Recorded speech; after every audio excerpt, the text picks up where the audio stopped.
मातृभूमि न्यूज, मातृभूमि की आवाज, मातृभूमि के लिए।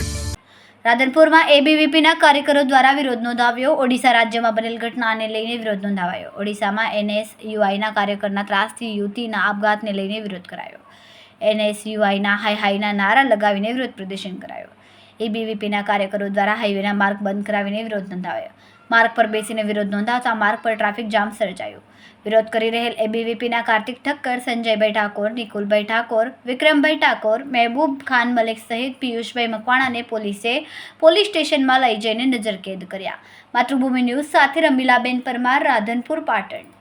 ખૂબ જ ટૂંકા સમયમાં માતૃભૂમિ ન્યૂઝ ઓટીટી પ્લેટફોર્મ અને મેગા સિટીમાં કેબલ નેટવર્ક સાથે જોડાઈ જશે, તો જોતા રહો માતૃભૂમિ ન્યૂઝ।